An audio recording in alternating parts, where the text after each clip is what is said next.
Magandang araw, makakwentuhan. Kumusta kayo diyan? Ngayon, ihahatid ko sa inyo ang isang kuwento na tiyak na mapapataas ng inyong nga kilay, mapapabilis ng tibok ng inyong puso, at mapapakita sa atin na ang tunay na galing ay hindi may tatago, lalo na sa gitna ng unos. Kaya, kung bago ka pa lang sa channel na ito, huwag kalimutang i-like, i-share, at mag-subscribe, at pindutin na rin ang notification bell para updated ka sa mga susunod nating exciting na video. Ito ay isang kuwento mula sa Pusoong Maynila, sa isang naglalakihang kumpanya ng pamamahala ng mall, ang Grandio Mall Holdings, Inc. Sa aming departamento NG Marketing, may isang taong palaging nasa anino, si Marco Santos. Formal siyang miyembro ng departamento pero ang totoo ang trabaho niya ay puro utusan lang. Mula sa paglilipat ng mga kahon hanggang sa pag-ayos ng stockroom, lahat ng karaniwang gawain ay sa kanya napupunta. Hindi lang sa opisina, kundi sa mismong mall, siya ang takbuhan ng lahat na kailangan ng tulong. Kuya Marco, pakidala naman po itong nga padala sa storage room sa ikalawang palapag, tawag ng isang part-timer habang nakmamadali ako sa likod ng mall. Kitang-kita kong abala ang lahat, at walang makakatulong. Naangat ako ng kamay, ako na po, kahit hindi ko sakop ang trabahong iyon, may oras pa ako bago magsimula ang shift ko. Gulat ang part-timer, ay, naku, nakakahiya naman po. Hindi niyo naman po trabaho yan. Ngumiti ako, okay lang po, masasanay na rin ako sa mga utusan. Sa hindi kalayuan, naroroon si Mr. Santiago, ang aming supervisor na mapanlait na nakatingin sa akin. O kita mo na, ang walang silbi mong yan ay makatulong din pala sa gawaing pangkatawan. Iyan lang naman ang kaya mong gawin, di ba? Wala kang silbi sa opisina kaya mapakita ka ng tribisyon dito, sambit niya, sabay ngisi.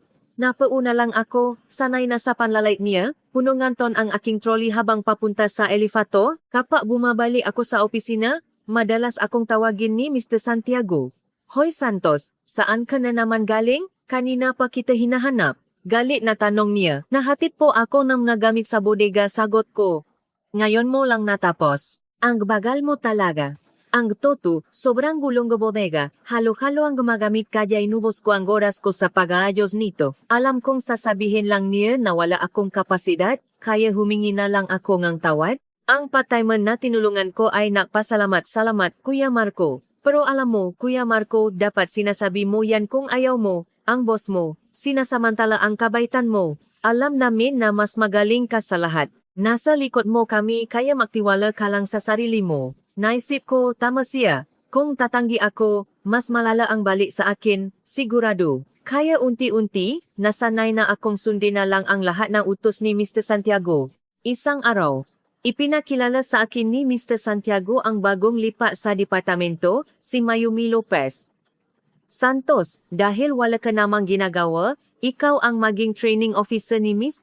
Lopez at magpakilala sa kanya sa departamento. Utos niya, sabay ngisi. Naisip ko na sobra ang isang salita, pero dahil hindi naman masama ang trabaho, pumaya ako. Si Ms. Lopez ay may angking ganda at mukhang matalino kahit suot ang simpleng uniform ng opisina. Nag-alala ako kung kaya ko ba siyang turuan. Tumatawa si Mr. Santiago, o ayan kayong dalawang walang silbi, makasundo kayo. Pagkatapos niyon, bumalik siya sa kanyang mesa. Wala raw silbi. Para sa akin ba ang salitang iyon o para sa amin? Nagulat ako sa sinabi niya. Nang mapakilala kami, agad kong nalaman ang misteryo. 5 taon na po ako sa kumpanya, pero ito na po ang ika-4 kong paglilipat ng departamento, sabi ni Mayumi. Ibig sabihin, taon-taon kang lumilipat? Tanong ko. Opo, sagot niya. Ayon sa kanya, palagi siyang nililipat dahil sa kanyang kakulangan sa kakayahan. Nagsimula siya sa main office pero ngayon ay sa mall na. Sino ba naman ang magtatagumpay kung palaging nililipat? Hindi ko talaga maindihan ang nasa isip ng nga nakakataas. Hindi ko naman po gustong tawaging walang silbi pero wala na po akong magagawa, diba? Totoo naman pong wala akong kakayahan, malungkot niyang sabi. Walang ganon, sagot ko. Ang kumpanya ang nahira sa iyo, kaya obligasyon nilang bigyan ka ng kapaligiran kung saan ka pwedeng lumago. Kung hindi nila kaya yan, kasalanan nila at ng nga supervisor, ngunit alam kong hindi ganon kadaling amin ang nga nakakataas sa kanilang pagkakamali. Buko pa rito, hindi ko pa nakikita ang trabaho ni Mayumi, kaya hindi ko pwedeng masalita ngang mayabang. Sa ngayon, inasikaso ko na lang ang pagpapakilala sa kanya sa mall at sa aming departamento para unti-unti siyang masanay sa trabaho. Sa loob ng ilang araw na pagmamasik ko kay Mayumi, naisip ko na ang kanyang pagiging mababa ang tingin sa sarili at ang patuloy na paglilipat-lipat niya ay marahil dulot ng kawalan ng tiwala sa sarili. Mayroon siyang kagustuhang matuto, pero sa bandang huli, tila may pumipigil sa kanya, kaya ang kanyang nga opinyon at ideya ay nagiging hindi kumpleto. Pakiramdam ko, hindi niya sinasadyang pinipigilan ang sarili niya. Minsan, kaming dalawa ay inutusan na mag-check ng mga kagamitan sa mall mula sa fire extinguisher, elevator, hanggang sa eskalator. Nilagyan namin ng check ang bawat isa sa checklist. Kuya Marco, hindi naman po ito ang trabaho natin, di ba? Tanong ni Mayumi na may halong patataka. Ngumiti na lang ako. Sa totoo lang, trabaho ito ng mga staff ng mall na nakatalaga sa mga tindahan. Pero dahil araw-araw ay punong-puno ang mall sa gitna ng siyudad, sobrang abala ang nga staff doon. Kaya ang nga simpleng gawain ay napupunta sa makatulad ko. O kaya naman, pinapasa sa amin ni Mr. Santiago para lang mapabango sa makagamo. Pero para hindi mawalan ng gana si Mayumi, nanahimik na lang ako. Pero mahalaga rin ang trabahong ito kahit hindi natin sakop, sabi ko. Pagkatapos, itinuro ko ang isang pamilya na makahawak kamay na naglalakad. Masaya nilang pinausapan kung ano ang kakainin nila. Tingnan mo dito natin direktang nakikita ang mukhang nga customer. Hindi ba masarap isipin na hindi nasasayang ang ginagawa natin? O nga po Kuya Marco, hindi po namin nakikita ang ganyang tanawin sa opisina, sagot ni Mayumi, habang nililibot ang tingin sa paligid. May mga babaeng namimili ng damit, magkasintahan na naglalaro sa arkade, at mga batang may mga matang nagniningning sa harap ng tindahan ng laruan. Gusto ko po talagang pagbutihin ang trabaho ko para makatulong na mapasaya ang maraming tao, masigla niyang sabi na may ibang kislap sa kanyang mata. Gusto kong gawing tiwala ang kanyang kasiglahan at dumating ang pagkakataon. Naging miyembro kami ni Mayumi sa pagtatatak ng isang bagong proyekto. Isang napakalaking proyekto na sinasabing abot sa 100 bilyon ang kitakapa na tagumpay. Sigurado akong makakaroon ng tiwala sa sarili si Mayumi kapag natakumpay ito. Ang tanging naalala lang ako ay kung sino ang leader ng proyekto, si Mr. Santiago. Sa unang pagpupulong pa lang sinabi na niya kapag ako ang kasama sa proyektong ito, halos sigurado na ang tagumpay. Pero kapag may napabagal o napabaya, malilipat kayong lahat. Humanda kayo. Siyempre siguradong matatakot ang lahat sa ganoong banta. Hindi ba niya naintindihan na walang saysay ang pananakot? Kuya Marco, okay lang po ba tayo? Tanong ni Mayumi, halos maya, lalo na nang suyapan kami ni Mr. Santiago at sabihin, lalo na kayong iba, huwag kayong maging hadlang. Okay lang yan, pagpapahinahon ko. Para lang sa proteksyon niya yan, gusto lang niyang ipasa ang responsibilidad kapag may nangyari. Pero hindi po yata iyon okay, sagot niya. Huwag na nating masyadong seryosohin ang presyo ni Mr. Santiago para hindi bumaba ang efficiency and trabaho. Gawin lang natin ang dapat nating gawin, paliwanag ko. Mahina siyang sumagot, opo. Hindi ko hahayaang mahadlangan ng presyon ni Mr. Santiago ang paglago niya, kaya sinikap kong ilayo siya kay Mr. Santiago habang kami ay nagtatrabaho. Ang proyekto ay tungkol sa pagdaraos ng sabay-sabay na event sa lahat ng Grandio Mall sa buong bansa. Ang event ay magtatampok ng iba't ibang pop-up shop na maglilipat-lipat sa bawat mall sa loob ng itinakdang panahon. Ang aming trabaho ay ang pumili ng nga tindahan at bumuo ng detalyadong kasunduan sa mga ito. Naisip ko kung bakit napunta sa departamento ng sales ang proyektong ito. Simple lang, ang aming mall ang nangunguna sa buong bansa sa benta. Siguro kaya inilipat dito si Mayumi ay para mas makaroon siya ng karanasan sa field. Pero malungkot pa rin ang kanyang mukha, ibig sabihin demotion pa rin yan. Hindi sapat ang paimbabaw na pag-alaga, mas gusto niya ang tunay na karanasan. Miss Lopez, ang una nating trabaho ay ang bumuo ng proposal. Paano kung mag-conduct tayo ng survey sa ibang mga mall? Tanong ko. Ha? Survey? Gulat niyang sabi. Opo, kasama na ang travel allowance. Bisitahin natin ang ibang mall, pati na rin ang kakumpetensya. Sigurado akong makakakuha tayo ng magagandang ideya. Kailan po ang bakante niyo? May kotse rin po ako, sabi ko. Habang naglilista ako nga kalapit na mall, mahina siyang tumawa. Pasensya na po at natawa ako. Para kasing date, sabi niya. O nga, kung isipin, para nga kaming nagde-date. Pasensya na, hindi ko intention, alam ko po, paputol niya. Pero naging masaya ako. Maghahanap din ako ng lugar na gusto kong bisitahin.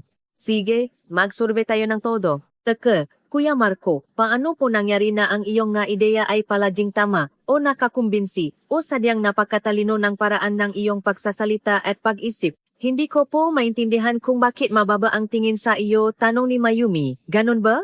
Ikaw lang ang nagsasabi ng ganyan, sabi ko, sabay papalit ng usapan pabalik sa trabaho. Mula nun, abala kami sa survey. Kahit sa mga araw na walang pasok, ginamit ko ang kotse ko at binisita namin ang iba't ibang mall. Napansin namin na kahit parehong tindahan, may iba't ibang katangian depende sa lokasyon, at may mga mall na nagtatarget ng partikular na niche market. Sa totoo lang, kung ako lang mag-isa, ginawa ko lang sana ang mainutos sa akin, at puro utusan na naman. Pero ngayon, kumilos ako para kay Mayumi. Puro ang iniisip ko ay kung paano siya matutulungan. Sa loob ng halos isang buwan, kami ay salit-salit na nagsagawa ng survey at nagsummarize ng datos, hanggang sa nabuo namin ang aming proposal. Ako ang nagbigay ng mga datos at batayan, habang si Mayumi naman ang gumawa ng proposal document. Sa puntong iyon natuklasan ko ang kanyang galing. Ms. Lopez, mayroon bang bahagi sa proposal document na ito na hindi malinaw? O may mali ba sa layout? Hindi sobrang malinaw. Sagot ko, nakakagawa ka ng perpektong dokumento na mag-isa. Oh, sobrang malinaw talaga ang proposal ni Mayumi. Malinaw na ipinapakita kung ano ang aming na-survey, kung ano ang aming naisip, at kung paano namin ito inilapat sa proyekto. Ang pagkakaiba ng bawat mall, ang kanilang magkalakasan, at ang mga bagay na kulang sa aming mall at ang mga kailangan. Hindi lang simple at tuwiran ang dokumento, kundi nakakakit din ang nilalaman nito. Ngayon lang ako nakakita nga noong perpektong proposal. May nagituro ba sa iyo sa Dachimong departamento? Tanong ko. Wala po, hindi po ako nabigyan ng pagkataong gumawa ng proposal, kaya ginawa ko po ang lahat ng aking makakaya. Ang kanyang dokumento ay lohikal na binuo, at mayroong matibay na batayan dahil sa kanyang personal na pagmamasid, pakikinig, at pagdama. Sigurado akong sensitibo si Mayumi, kaya madali siyang matakot sa kaunting pakuna, pero dahil doon, naiintindihan din niya ang damdamin ng iba. Napakagaling mo talaga. Hindi na kailangan pang baguhin, sabi ko. Kung kayo po ang nagsabi, Kuya Marco, masaya po ako, sagot niya. Pagkatapos naming buuin ang proposal, ipinresenta namin ito sa team. Ang event space sa aming mall ay mas malaki kaysa sa ibang mall, at napansin namin na mas marami ang nagpapahinga sa AMGA bench. Ang konkretong proposal ay ang paggamit ng event space para sa iba't ibang simpleng shows na maglilipat-lipat sa bawat tindahan. Maglalagay kami ng maraming upuan para sa mga magpapahinga at manonood. Mag-imbita kaming ng mga komedyan, musician, at iba pa para matanghal linggo-linggo sa mga mall sa buong bansa. Para sa mga performance para na ring nationwide tour. Malaki ang magiging investment, pero inaasahan din ang malaking kita. Naobserbahan namin ang mga customer ng mall, sinurvey ang kanilang pangangailangan, at naglista pa kami ng mga gustong performer. Halos lahat ng ideya ay kay Mayumi. Sobra akong nagulat sa kanyang imahinasyon at abilidad sa pagmamasid. Mukhang wala lang siyang pagkakataon na may pakita ang kanyang galing. Sa pagpupulong, napili ang kanyang proposal bilang isa sa mga ipipresenta sa presidente. Kinabukasan, kami ni Mayumi at si Mr. Santiago ay ipinatawa sa opisina ng presidente sa main office. Napadesisyonan na isulong ang inyong proposal sa sales meeting. Salamat sa napakagandang proposal. Susunod na ang mga detalye at kasunduan, pero gusto ko lang kayong i-update, sabi ang presidente. Hindi kami makapaniwala na agad may resulta, kaya wala kaming masabi. Sa pagkakataong iyon, umusat si Mr. Santiago. Maraming salamat po sa inyong papuri. Maraming beses po naming pinausapan ang direksyon ng proposal nila. Sabi niya, puro kasinungalingan. Ni hindi man lang pinansin ni Mr. Santiago ang aming proposal. Patuloy pa rin siyang nagpapagawa ng mautusan. Ang pagpasok niya sa amin sa proyekto ay para lang may pagpapasapasahan ng trabaho kapag naging abala. Siya mismo ang nasabi nito na may halong panlalait, kaya sigurado ako. Ngunit hindi ko rin naman kayang sirain ang magandang daloy ng usapan, kaya nakatingin na lang ako sa masayang usapan ni Mr. Santiago at ng presidente. Mayos ang takbo ng proyekto ni Mayumi. Ngayon, may negosasyon kami sa isang foreign game company, isa sa mga target client namin. Gumagawa sila ng sikat na game series sa buong mundo, at ang plano ay magkaroon ng talk show ang mga developer nila. Sa online meeting ang presidente ang dapat mapaliwanag. Kami ay nakikilaho mula sa opisina ng mall, bilang support lang kung sakaling kailangan ng detalyadong paliwanag. Kahit hindi man maging successful ang deal, Kung mapakita sila ng interes o mabigay ng positibong tugon, sapat na iyon. 10 minuto bago magsimula ang negosasyon, habang naghahanda kaming pumasok sa virtual conference room, tumunog ang telepono ni Mr. Santiago. Hello, Santiago po, ha? Hindi, biro lang yan, di ba? Unti-anting namutla ang kanyang muha. Hindi, impossible yan. Opo, sige, gagawan namin ng paraan dito. Opo, pagkababa niya ng telepono, may mapait na expression ang kanyang muha. Nang tanungin ko kung sino ang tumawag, sinabi niyang galing daw sa secretary ng presidente. Bigla ro nag-collapse ang presidente. Sa sandaling iyon, mas namutla pa kay Mr. Santiago si Mayumi at tumayo. Ha?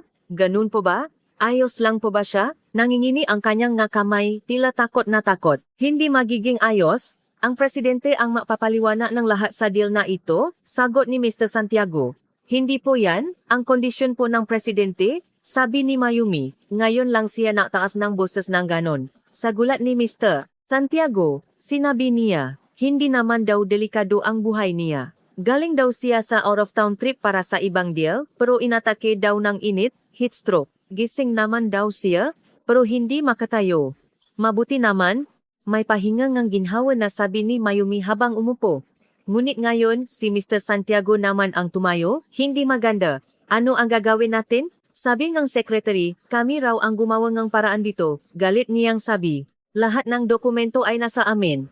Kahit wala ang actual script, sinuman sa aming team na bumuo ng proyekto ay kayang magpaliwanag. Siyempre, trabaho iyon ni Mr. Santiago bilang leader. Kuso, galit niyang bulong, sabay pasok sa virtual conference room. Tila walang magawa, bilang leader, mukhang gagawin niya ang pagpapaliwanag. Ilang beses na rin naman siyang umaten sa sales meeting at sa ibang negosasyon sa mga client.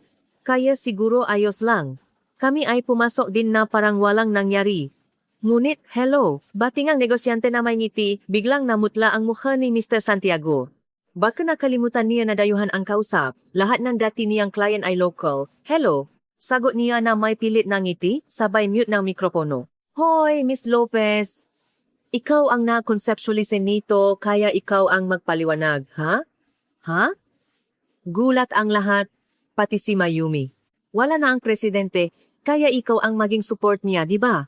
Huwag kang makakamali, ito ang pinakamalaking client natin. Alam mo ba kung anong mangyayari kapag nakamali ka, matatanggal ka? Sa sobrang paninisi, wala akong masabi. Naalala ko na mahina pala si Mr. Santiago sa English. Pero hindi ibig sabihin nun ay ipapasa niya basta-basta kay Mayumi. Bago pa man makapagprotesta si Mayumi, mahina ang English na sinabi ni Mr. Santiago na wala ang presidente at ang project proponent ang magpapaliwanag at pinatay niya ang kanyang kamera. Nakita ko si Mayumi sa tabi ko, nagsisikap maksalita. Nagawa niyang mapakita ang ngiti at ipinakita ang nga dokumento sa screen, pero hindi naman niya inaasahan na siya ang ma-explain sa client. Hindi siya handa. Sa kabila nito, patuloy siyang nagsisikap, napapalit-palit ng tingin sa screen at sa dokumento. At si Mr. Santiago, nakangisi lang habang nanonood. Sapat na. Hindi ko na kaya ang sitwasyong ito kay Mr. Santiago at sa sarili kong pagiging duwa. Miss Lopez, okay lang yan? Ako ang bahala. Bahagi kong tinapi ang kanyang balikat at binuksan ko ang aking kamera. Paumanhin sa pag-istorbo. Si Miss Lopez po ay medyo may sipon kaya barado ang kanyang lalamunan. Ako po, si Marco, ang isa sa mga bumuo ng konsepto, ang magpapaliwanag sa halip niya. Sabi ko, may kasamang bahagyang kasinungalingan, para lang mapansin ako. Nagulat ang lahat sa conference room sa aking mga sinabi. Ang ganong paliwanag sa English ay madali lang para sa akin. Tulad ng naunang sinabi, plano ng aming kumpanya na magsagawa ng pangmatagalang event gamit ang event space. Lalo na, sa tulong ng inyong kumpanya, ipinapaliwanag ko ang mga napausapan sa nakaraang negosasyon at ang aming intensyon sa likod ng proyekto. Hindi mahirap ay translate lang sa English. Ngunit kay Mr. Santiago na mahina sa English, wala na sigurong naintindihan sa mga sinasabi ko. Nakatitik lang siya sa akin, hindi sa screen. Hindi tulad niya, si Mayumi ay mabilis na ipinapakita ang mga kinakailangan kong dokumento sa tabi ko. Salamat sa kanya, nagawa ko ito kahit biglaan. Ang contact person sa negosasyon ay Amerikano pero ang PR dandan, public relations ay mukhang Kastila. Siyempre magaling din siya sa English. Pero para maintindihan niya ng perpekto ang aming intensyon, ipinaliwanag ko sa kanya sa Spanish, at sa English naman sa lahat. Ang accountant ay Aleman, kaya ipinaliwanag ko ang tungkol sa gastos sa German at sa English naman sa lahat. Paulit-ulit ko itong ginawa. Marami ka palang alam na wika, ang galing mong magpaliwanag. Salamat po. Kung kailangan niyo po, handa po ako magsalita sa wika na gusto niyo, kaya kung mayroon pong nahihirapan sa pag-unawa, sabihin niyo lang po, sagot ko. Dahil sa aking pag-alala, ang ilan ay nagtanong sa Chinese, ang iba ay sa French. Masaya ako na interesado sila sa proyektong ito, at dahil isa itong pagkakataon, sinunod ko ang lahat ng kanilang kagustuhan. Ayaw kong masayang ang proyekto ni Mayumi. Sa kagustuhan kong iyon, natapos ko ang pagpapaliwanag at inimute ko ang mikropono. Mukhang mag-usap sila sa kabilang pane. Kuya Marco, maraming salamat. Yumuko si Mayumi. Ano ka ba? Ikaw ang natrabaho ng husto kaya ito lang ang kaya kong gawin, sagot ko. Kaya ka palang mag-English? Tanong ni Mr. Santiago. Nagtataka ako. English lang ang sinabi niya. Hindi ba niya napansin na nagsalita ako ng iba't ibang wika? O medyo po, nag-aral po kasi ako sa isang universidad sa ibang bansa. Sagot ko, saang bansa? Saan? Sa Cambridge po? Sabi ko. Nag-aral ako sa language course sa Cambridge University. Bukod sa English, naaral din ako ng iba't ibang wika, pati na ang hindi na ginagamit ngayon, kasama ang kanilang kasaysayan at konteksto. Ngunit, ang kaalaman na iyon ang naging pasakit ko. Dahil nagtapos ako sa isang prestihiyosong universidad, inasahan nila ako na maging may kakayahan. Cambridge? Kaya dapat kaya mo yan, di ba? O Cambridge ka lang, pero wala ka namang silbi. Dahil dito, ang aking rating ay naging diktang ang pangalan ng aking universidad. Mula noon, sa lahat ng ginagawa ko, nararamdaman ko ang pressure. Kung makamali ako, sasabihin na naman nila, Cambridge pa naman. Kaya sa isang punto, tinigil ko ang pagbanggit ng Cambridge. Kung isipin nila na ako ay isang ordinaryong tao, o mas mababa pa, hindi na nila ako masyadong asahan, o yon ang aking konklusyon, kaya sadyang itinago ko ang aking pinagtapusan. Natatakot akong madismaya sila, kaya tinakasan ko ang sarili ko. Ngunit ngayon, ang kakayahan na ito ay nakatulong kay Mayumi at sa kumpanya. Cambridge, hindi ko narinig yan. Walang silbi ka na nga, sinungaling ka pa. Sigaw ni Mr. Santiago, na tila hindi pa rin alam ang aking pinaaralan. Sino ang tinutulungan ng walang silbi na ito sa presentasyon? Ngayon, kaya ko nang sabihin sa kanya ang lahat ng nasa isip ko. Dati, tinitis ko lang dahil supervisor ko siya. Ngunit na makita ko ang kanyang pag-ugali na ipinapasa ang responsibilidad sa mga subordinate at inaangkin ang credit, nawalan ako ng respeto sa kanya. Ano? Galit ang mukha ni Mr. Santiago at may sasabihin pa sana, ngunit ang boses ng client sa kabilang linya ay napatigil sa kanya. Salamat sa paliwanag mo, Marco. Maganda ang schedule at ang presyo ay makatotohanan. Higit sa lahat, gusto kong makilala ang mga Pilipinong nag-enjoy sa aming laro. Sige, ituloy natin ang usapan. Ikaw ba ang sales manager? Ay hindi po. Pwede po bang sa presidente o sa account manager na lang ang tungkol sa sales? Ordinaryong empleyado lang po ako, kaya wala akong kapangyarihan, sagot ko. Ano, ang isang katulad mo ay ordinaryong empleyado, hindi ka ba nagbibiro? Mukhang seryoso sila, at hindi lang papuri. Kung gayon, bakit ikaw ang nagpaliwanag? Wala ba kayong leader? Sandali kong sinulyapan si Mr. Santiago. Hindi pa rin siya makasunod sa usapan, walang reaksyon. Ang lalaking si Mr.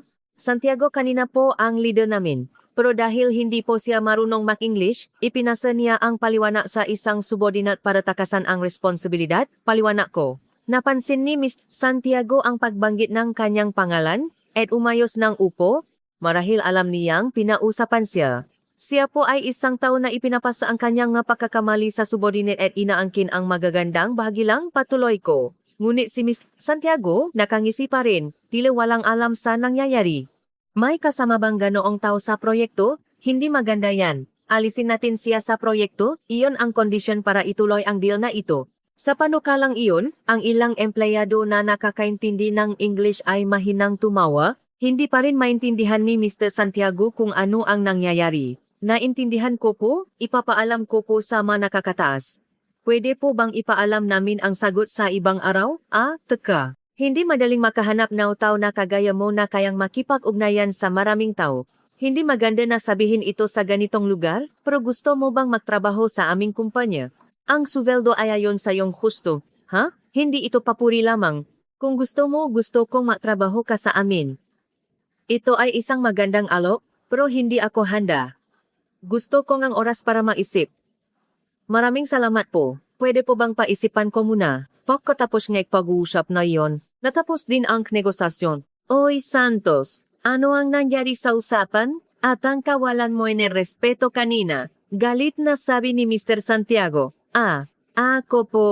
Pwede po bang bisitahin ko ang presidente? Putol ni Mayumi kay Mr.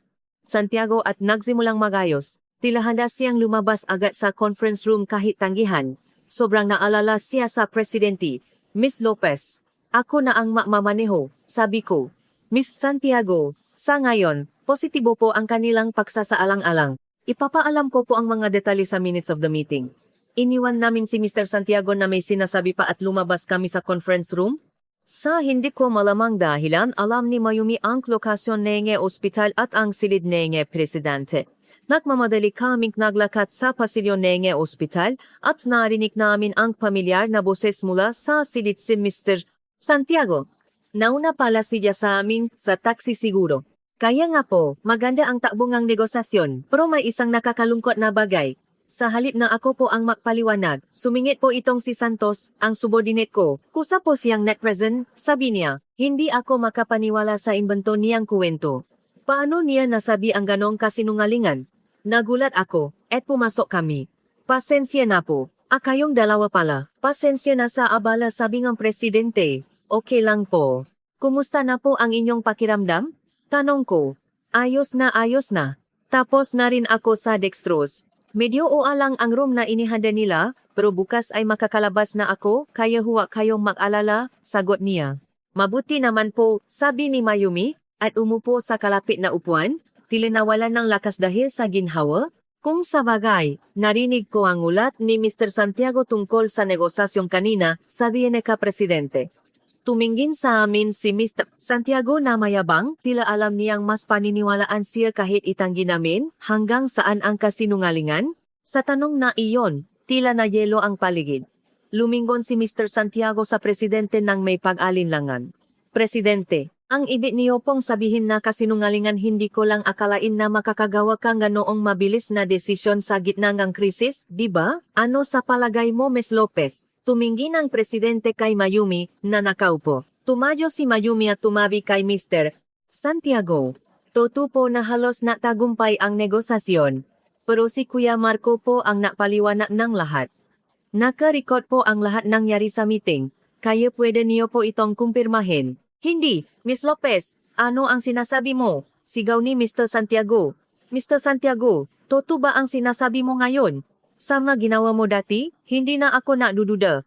Alam ko ang lahat ng sinabi ay ginawa mo sa kanya sa pamamagitan ng kanyang nga ulat. Hindi na intindihan ni Mr. Santiago. Ngunit ako, may napansin ako. Ang apelido ng presidente ay Lopez. Presidente Lopez. Ibig sabihin sa aking mga salita, mukhang naintindihan na rin ni Mr. Santiago. Ano? Bulong niya. Ang aking anak na babae ay araw-araw mong pinasasalitaan ng masasamang salita, di ba? Anak ko.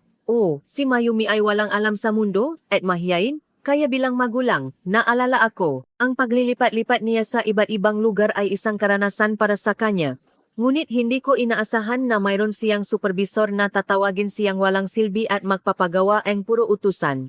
Matagal ko nang pinaisipan ang kanyang parusa, ngunit ito ay isang magandang pagkakataon. Ikaw ay aking idemote, sabi ng presidente. Teka po, may pagkakamali po siguro. Sigaw ni Mr. Santiago. Walang pagkakamali. Binigyan ko si Mayumi ng voice recorder. Alam ko ang lahat ng ginawa mo. Dapat ka pang mapasalamat dahil hindi ko ito inihaya sa lahat. Kuso, naplano kayo ng lahat. Galit na sigaw ni Mr. Santiago habang nakakuyom ang kanyang kamao. Ngunit, ang kanyang sigaw ay napatawa sa mga nose at security guard. Wala nang nagawa si Mr. Santiago at tumakbo siya palabas silid presidente. Marco, maraming salamat talaga sa pagkakataong ito. Hindi lang ginagayong kundi sa pagbibigay mo na pagkakataong kay Mayumi na lumago. Lubos akong ginagipapasalamat, sabi ni presidente. Dati, laging walang tiwala sa sarili si Mayumi. Pero kapag pinausapan niya ang trabaho ninyo, sobrang saya niya. Papa, nakakahiya naman po, huwa po, sabi ni Mayumi. Ang presidente at si Mayumi ay maamalang na nakmamahalan. Ngumiti lang ako habang pinakmamasdan silang dalawa. Pauwi na kami mula sa ospital, humingi ng tawad si Mayumi. Pasensya na po sa palilihim ko tungkol kay Papa, sabi niya. Walang dapat ikaya, sagot ko. Mayroon din naman akong itinago. Bigla kong naisip na baka pareho lang kami ng dahilan kung bakit niya itinago na anak siya ng presidente dahil sa pressure. Miss Lopez, itinago mo ba yan dahil sa pressure? Tanong ko. Opo. Akala ko po, kapag sinabing anak ako ng presidente, asahan ako ng lahat. Kapag nalaman nilang hindi pala ako ganoong kagaling, didismaya sila, kaya nawalan ka ng tiwala sa sarili, di ba? Opo.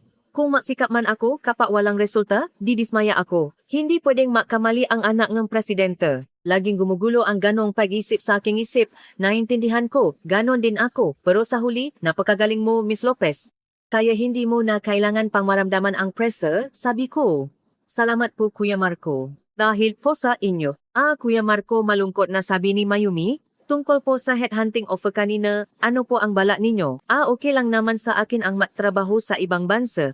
Pero kailangan ko pa ring paisipan ng seryoso, sagot ko. Ako po, wala po, sabi niya. Kung may gusto kang sabihin, pwede mong sabihin, sabi ko. Gusto ko pong magpatuloy na makatrabaho kayo, Kuya Marco. Pero buhay niyo po yan, kaya huwag niyo po akong isipin, sabi niya. Salamat, masaya ako na may nasasabi ng ganyan. Sagot ko, sa totoo lang, hindi pa ako kailanman naramdaman na ganun kakailangan ako ng ibang tao. Kaya lubos akong napapasalamat. Tama, buhay ko ito. Kaya kailangan kong pag-isipan ng maayos. By the way, kung mayroon kang reklamo sa kasalukuyan mong sitwasyon o sa sweldo, may maganda akong ideya. Magandang ideya? Pagkalipas ng ilang araw dumating ang opisyal na balita na nagtagumpay ang negosasyon. Siyempre, kasama na ron ang pagtanggal kay Mr. Santiago. Ang kanyang pananalita, pagpapabaya sa trabaho bilang supervisor, at iba pang problema ay lumitaw. Hindi lang siya nadumot kundi inilipat pa sa pinakamababang mall bilang utility staff. Sana, sa pamamagitan ng paggawa ng trabahong ginagawa namin, ay maintindihan niya ang damdamin ng ibang tao. Nabalitaan ko rin na kailangan niyang umattend ng regular na English training. Walang masama sa paalam ng ibang wika kaya sana ay pagbutihin niya. At ako, na-promote bilang project leader, pumalit kay Mr. Santiago. Iyon ang magandang ideya ni Mayumi. Walang sinuman sa team ang tumutol nang marinig nila ang paliwanag. Sa halip, pinuri pa nila ang aking ginawa at pinagsisihan ang kanilang nakaraang paugali. Ganito rin si Mayumi. Ang lahat ay humanga sa kanyang tumpak na suporta habang walang magawa ang lahat. Ngayon, ako ang leader at si Mayumi ang sub-leader, at magkasama naming pinapatakbo ang proyekto. Dahil dito, tinanggihan ko ang headhunting offer, ngunit nananatili kaming may magandang relasyon sa kabilang panig at patuloy kaming nagtatrabaho. At si Mayumi, inihayag niya sa lahat na siya ang anak ng presidente. Kasabay nito, sinabi niya na ayaw niyang makatanggap ng special treatment at gusto niyang magsikap upang makayanan ang pressure. Hindi namin namalayan. Pero tinutukso na kami ng kasamahan namin na bagay kami. Sinasabi nilang makasintahan daw kami. Ayos lang naman, dahil hindi naman kasinungalingan pero nakakahiya pa rin, kaya sana ay tigilan nila bago mag-meeting. Pareho kaming dumaan sa parehong karanasan at mga pasubok, at sa pagdaan namin dito ng magkasama, nabuo ang aming pagmamahalan. Labis akong nagpapasalamat kay Mayumi na naging kapartner ko sa personal at profesional na buhay. Bumisita minsan ang presidente sa mall at sinabi sa akin, si Mayumi, puro usap lang tungkol sa iyo ngayon, Marco. At kapag nakikita siya ni Mayumi, nagagalit siya ito na ang naging tampo sa aming lugar. Dahil sa kanya, naintindihan ko na mahalaga ang kapaligiran kung saan mo pwedeng gamitin ang iyong kakayahan nang hindi inaalala ang tingin ng iba. Nakakatakot man ang sobrang paasa, pero sayang naman kung hindi mo magagamit ang iyong kakayahan. Nakakalungkot din. At nalaman ko rin na mas lumalago ka kapag ginagamit mo ang iyong kakayahan. Kung natatakot ka, gamitin mo lang ang iyong kakayahan at pagbutihin mo pa ito. Ito ang palagi kong sinasabi sa makasama ko. Sa ganitong paraan, gusto kong bumuo ng workplace kung saan ang lahat ay pwedeng maging totoo sa kanilang sarili. Kaya, makakwentuhan. Sana ay na-enjoy niyo ang kwento ni Marco at Mayumi. Ipinapakita nito na sa kabilangang hamon, ang tiyaga, kabaitan, at paggamit ng ating tunay na kakayahan ay magdadala sa atin sa tagumpay. Huwag kalimutan, sa Grandio Mall, bawat isa ay may kuwento, at bawat talento ay may puwang. Kung nagustuhan niyo ang kwentong ito, mag-iwan ng komento sa ibaba, at sabihin kung anong aral ang nakuha niyo. Mag-subscribe na rin sa channel at mag-stay tuned para sa mga susunod nating exciting na kwento. Hanggang sa muli.